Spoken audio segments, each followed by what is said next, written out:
Hello friends, मैं रंजीत आज आपके लिए लेके आया हूँ एक न्यू टॉपिक्स। आज हम देखेंगे फ्रैक्चर के बारे में कि फ्रैक्चर होता क्या है, इसको किस प्रकार से केयरिंग की जानी चाहिए, किस प्रकार से फर्स्ट एड होना चाहिए। तो आज हम इसी के बारे में देखेंगे। तो ज़्यादा देर न करते हुए चलते हैं अपने टॉपिक्स की ओर कि फ्रैक्चर क्या होता है। Fracture any breaking, bending, dislocation of cracking of bone is called fracture.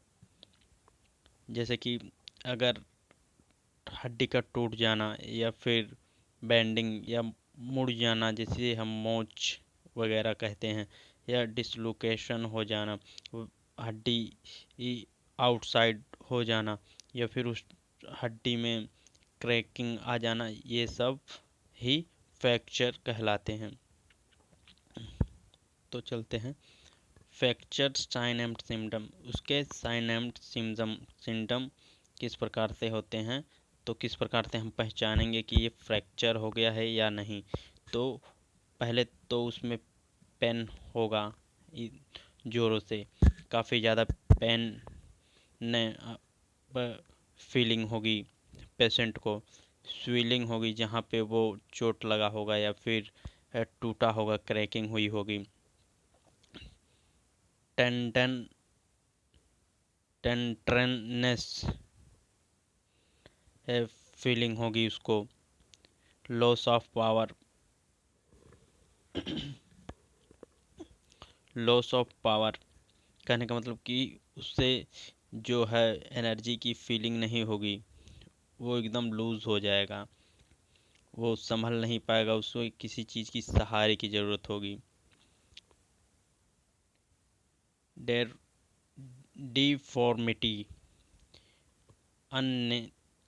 Unnatural movement, जो नेचुरली मूवमेंट होती है वो मूवमेंट नहीं होगी। इरेगुलेटरी और क्रेपचस क्रेपचस जैसी फीलिंग होगी।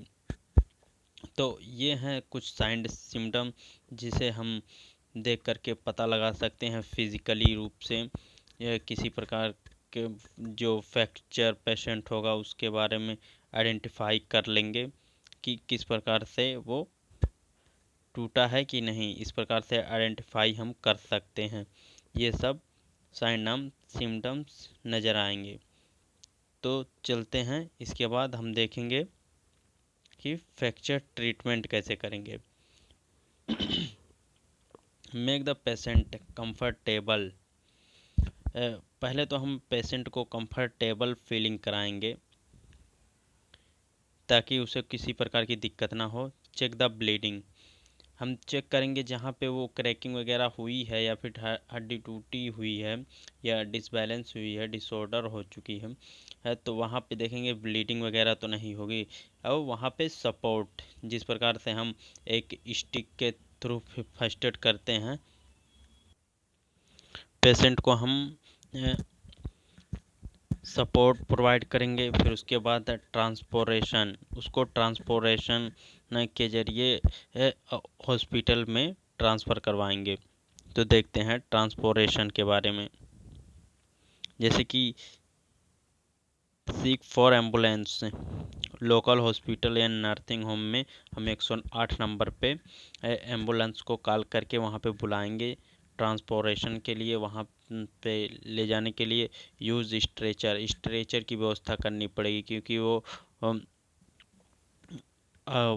उसके पास मूवमेंट करने की ताकत और पेन के कारण वो सही से चल नहीं पाएगा। इसी नाते स्ट्रेचर की व्यवस्था करनी पड़ेगी। Handle the spin the fracture victim with utmost care and condition. Fracture की जगह पे एक हैंडल वगैरह या फिर उसका केयरिंग काफ़ी अच्छे से करना पड़ेगा। Place the patient under a proper care, और पेशेंट का जो केयर होगा वो बहुत ही ध्यानपूर्वक हमें करना पड़ेगा। उसके बाद हमें वहाँ पे उतारने के लिए है ये केस ऑफ फ्रैक्चर जो होता है केसेस में वो डायरेक्ट इंजरी होती है या इनडायरेक्ट इंजरी होती है। वो डायरेक्ट चोट लगा होता है या मसल्स के थ्रू हड्डी में चोट पहुंची होती है।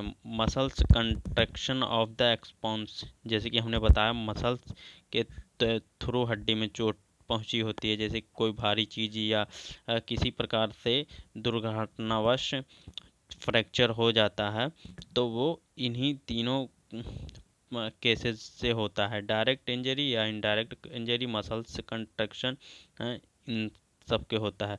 तो उसमें जो बैंडेज का यूज़ किया जाता है वो टाइप ऑफ बैंडेज होते हैं।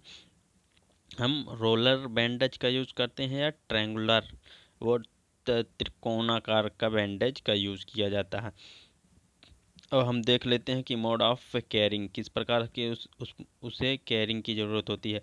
पिक अप द बैग, उस पेशेंट को जिसको फ्रैक्चर हुआ है वो आप अपने पीठ पे बैठा सकते हैं, या फ्रेम मैन द लिफ्ट, आप उसे इस प्रकार से जहाँ यहाँ दिखाया हुआ है इस प्रकार से आप लेटा करके ले जा सकते हैं। तो इससे क्या होगा कि उसे ज़्यादा दिक्कत नहीं होगी और फ्रैक्चर हुआ है जो है वो दिक्कत नहीं करेगा। उसके बाद आप मोड ऑफ केयरिंग इस प्रकार से भी कर सकते हैं। अगर आप सिंगल नहीं हैं, अगर दो लोग हैं आप, तो when the space do not permit to hand seat, इस प्रकार से पकड़ के आप देख सकते हैं, फिगर में दर्शाया गया है, इस प्रकार से पेशेंट को ले जा सकते हैं दो लोग अगर हैं। या इस प्रकार से कुर्सी, जो चेयरिंग के इम्प्रूव बेस्ट है, जो चेयर के थ्रू ले जाया जा सकता है पेशेंट को। या मोड ऑफ केयरिंग जो one first address single person, अगर सिंगल पर्सन हो तो उसमें है क्रेडल के रूप में ले जा सकता है, अपने हथेली गोद में उठा करके, या फिर ह्यूमन क्रचेस के थ्रू ले जा सकता है। इस प्रकार से अपने कंधे पे टांग करके ले जा सकता है अगर वो चलने में सक्षम है तो। फ्रेंड, इसी प्रकार से ले जा सकता है। इस वीडियो में बस इतना ही, और अगर ये आपको वीडियो पसंद आई हो तो इसे लाइक और सब्सक्राइब करें ताकि हम इसी तरह के वीडियो आप तक लाते रहें। Thank you friends.